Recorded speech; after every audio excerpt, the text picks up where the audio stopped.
Hello student, यहाँ पे question है a ball of mass small m is drop from a height h equal to the radius of the earth above the tunnel dug through the earth as shown in the figure. Choose the correct options. Earth का mass कितना दिया हुआ है? Capital m दिया हुआ है। तो चलिए मैंने यहाँ पे एक डायग्राम ले लिया है। मास m कहाँ पे रखा हुआ है? अर्थ की सरफेस से h इक्वल टू r दिया हुआ है ना, तो r हाइट पे रखा हुआ है। ठीक है, और ये अर्थ है, अर्थ का सेंटर मैंने यहाँ पे ले लिया। अर्थ का भी रेडियस कितना गिवन है? r गिवन है। ये बात क्लियर है।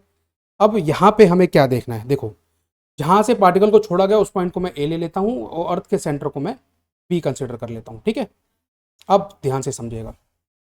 जब हम बात करते हैं ना अर्थ की, तो इस अर्थ के कारण जो ग्रेविटेशनल पोटेंशियल इस अर्थ के अंदर किसी पॉइंट पे बनती है या फिर इस अर्थ के कारण बाहर किसी पॉइंट पे बनती है, वो ग्रेविटेशनल पोटेंशियल के पहले रिलेशन हमें पता होनी चाहिए। तो मैं पहले लिखता हूं gravitational potential outside earth at A point. इसका बच्चे बहुत लंबी डेरिवेशंस है, वो आप बुक में देख सकते हो अपने, वो कंटेंट का पार्ट है। ठीक है, डेरिवेशंस का पार्ट है। तो मैं यहाँ पे शॉर्ट में बता रहा हूँ, R is greater than R. अगर ऐसी कोई सिचुएशन है, अर्थ से बाहर किसी पॉइंट पे अगर हमको ग्रेविटेशनल पोटेंशियल देखनी है किसी पर्टिकुलर पॉइंट पे अर्थ के कारण, तो वो आती है v equal to minus G M upon R. तो इसका मतलब इससे मैं क्या फाइंड आउट कर सकता हूँ? इससे मैं पॉइंट ए की पोटेंशियल कितनी आ जाएगी, उसको लिख लेते हैं minus G M upon R, है ना, क्योंकि अर्थ का मास m है। ये हमें ऑलरेडी गिवन है क्वेश्चन के अंदर। तो ये तो पहला ए पॉइंट की पोटेंशियल हमने ग्रेविटेशनल पोटेंशियल निकाल ली। अब बात करते हैं gravitational potential inside earth, inside earth at a point. यानी ये कौन सी सिचुएशन है? जब r is less than capital R। तो इस सिचुएशन में बच्चे जो रिलेशन होती है उसको ध्यान से समझो, वो होती है माइनस जी एम। ये जो रिलेशन मैं बता रहा हूँ आपको याद होनी चाहिए, 3r² minus r² upon 2r³। ठीक है, ये रिलेशन होती है। तो अगर मुझे सेंटर पे यानी कि बी पॉइंट पे पोटेंशियल निकालनी है, तो उसके लिए मैं क्या करूंगा? Small r equal to 0 put कर दूंगा, है ना। बात क्लियर है। तो आंसर क्या आएगा हमारा? हमारा आएगा answer 3/2 G M upon R. ये पोटेंशियल आएगी। कोई कंफ्यूजन तो नहीं? ठीक है। अच्छा, ए पॉइंट की जो हमने पोटेंशियल निकाली है उसके लिए स्मॉल r की वैल्यू कितनी होगी? 2r होगी। तो वो भी लिख देते हैं जी एम अपॉन 2r, है ना। ये होगा फाइनल। बात क्लियर है। अब बात क्लियर है कि जो ए पॉइंट पे पोटेंशियल है उसके लिए स्मॉल r की वैल्यू कितनी होगी? ए पॉइंट के लिए स्मॉल r यही होगा ना, डायग्राम में दिखा रहा हूं आपको। तो वो वैल्यू मैंने लिख दी वहां पे। अब ए और बी पॉइंट दोनों पॉइंट पे पोटेंशियल आ गई हैं। तो अब ध्यान से समझो, इस पार्टिकल को जब हमने ए पॉइंट पे रखा है तो ये रेस्ट पे है। इसको अर्थ अपने सेंटर की तरफ खींचेगी, तो ये पार्टिकल जब बी पे आएगा यानी कि अर्थ के सेंटर पे, तो इसकी वेलोसिटी मानता हूं मैं कुछ बी होगी। तो जब कॉन्फ़िगरेशन ए वाली है, जब अर्थ है और पार्टिकल ए पे रखा है, ए वाली कॉन्फ़िगरेशन में सिस्टम की ग्रेविटेशनल पोटेंशियल एनर्जी कितनी होगी? Minus G into capital M into small M. ठीक है, ऐसे मत लिखो, ऐसे मत लिखो, ऐसे कन्फ्यूजन रहेगा आपको, थोड़ा सा प्रॉब्लम रहेगा। तो मैं ऐसे लिखता हूँ, जब आपका पार्टिकल ए पॉइंट पे होगा तो उस केस में मैं कैसे लिख सकता हूँ? पार्टिकल इंटू पोटेंशियल ए। ये एनर्जी होगी, यही होगी ग्रेविटेशनल पोटेंशियल एनर्जी। ठीक है ना। तो इसको आप कैसे लिख सकते हो?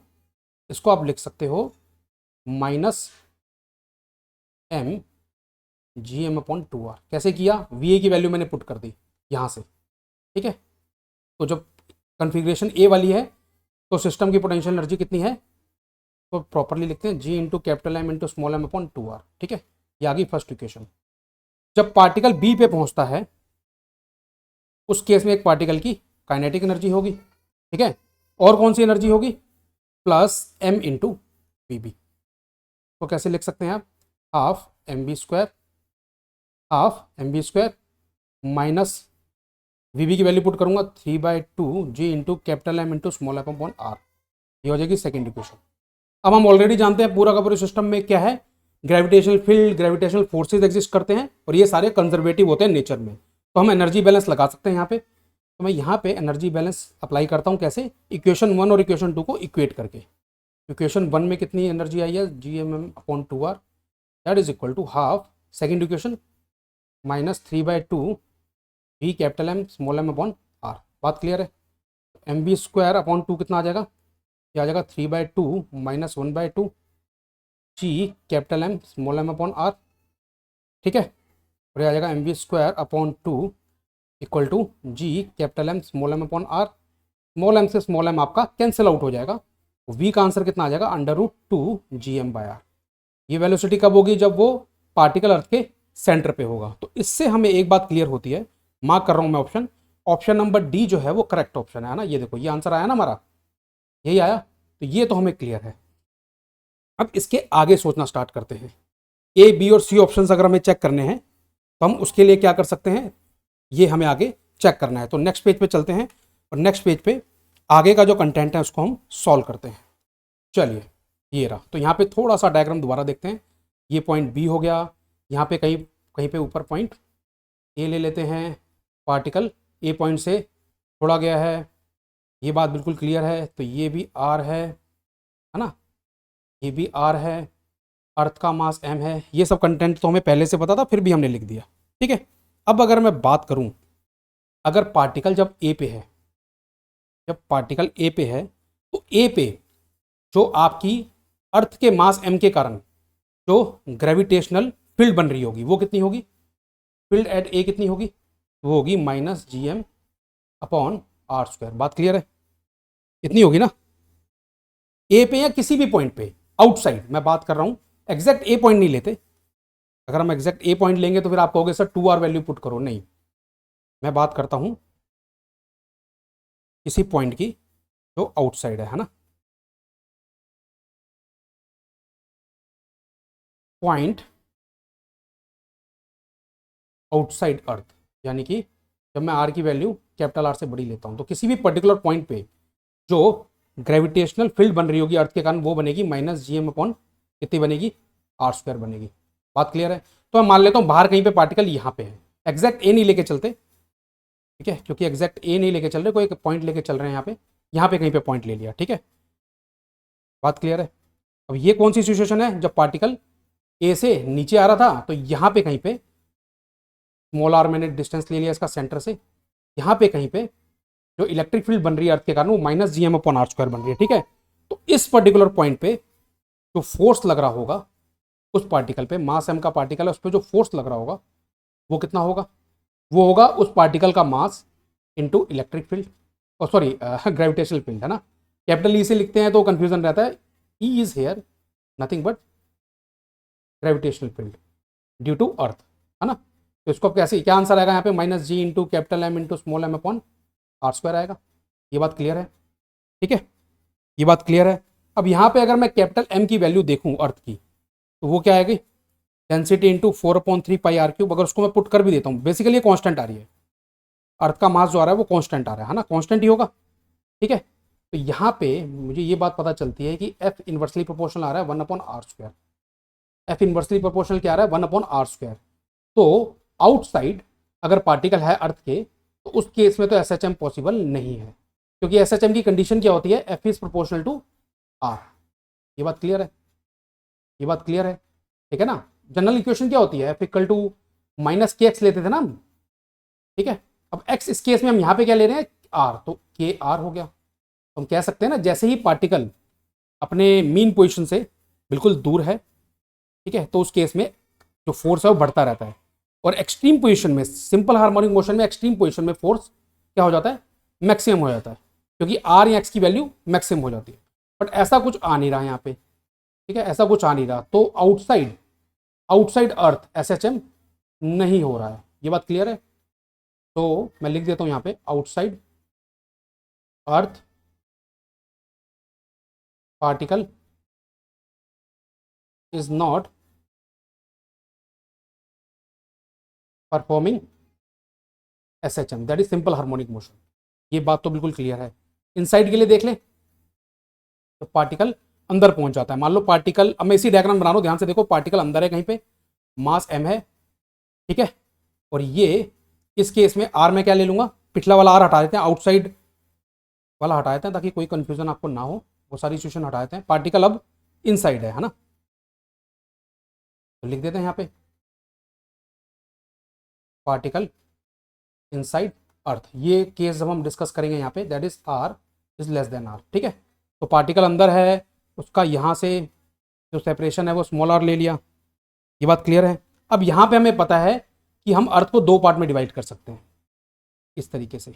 एक तो स्मॉल आर रेडियस का पार्ट होगा अर्थ का, और दूसरा ये आउटसाइड वाला जिसको हम शेल भी बोलते हैं ना, है ना। ये जो आउटसाइड शेल वाला पार्ट है ये इस पार्टिकल पे कोई भी फोर्स नहीं लगाएगा, बट अंदर वाला पार्ट जिसको मैं अब शेड करने जा रहा हूँ रेड कलर से, ये वाला जो पार्ट है, ये वाला पार्ट स्मॉल मास एम पे फोर्स लगाएगा। तो ये अंदर वाले पार्ट का पहले तो मास में एम डैश ले लेता हूँ, ठीक है, और इस एम डैश को मैं क्या करता हूँ, फाइंड आउट करता हूँ, ठीक है।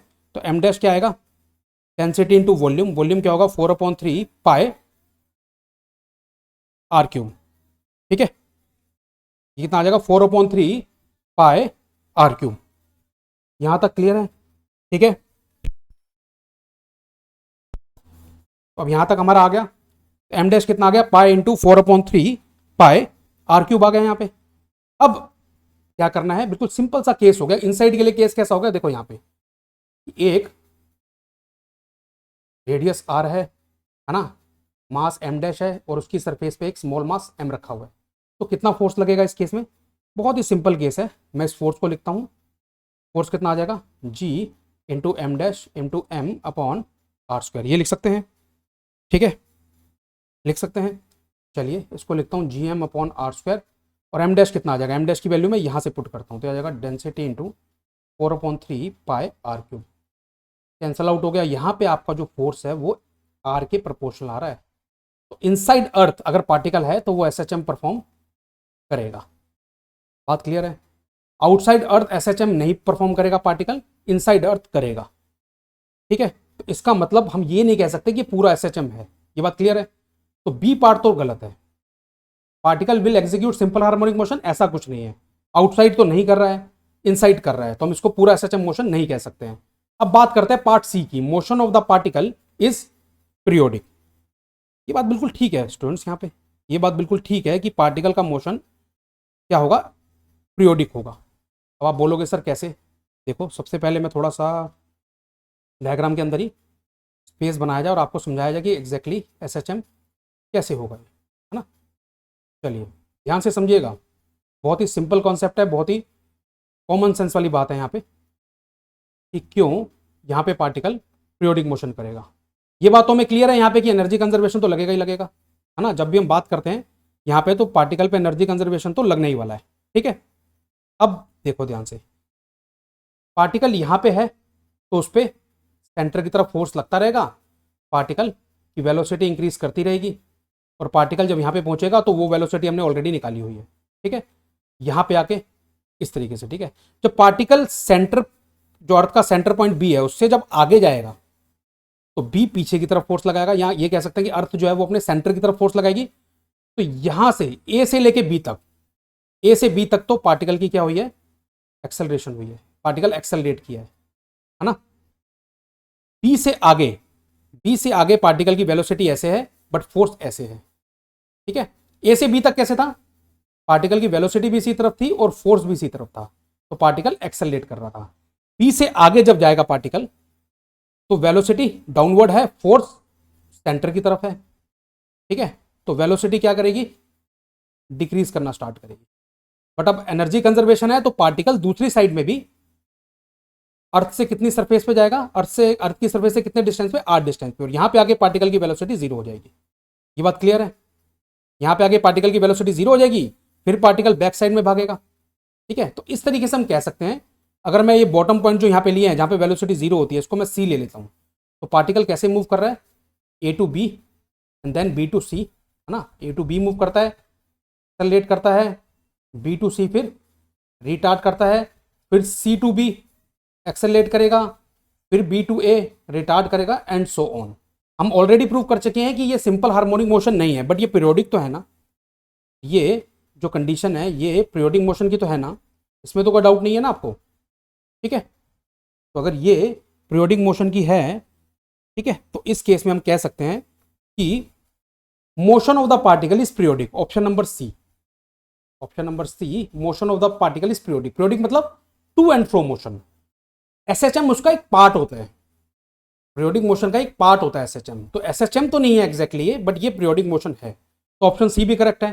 एंड अब ऑप्शन ए देखते हैं, particle will oscillate through the earth to a height H on both side.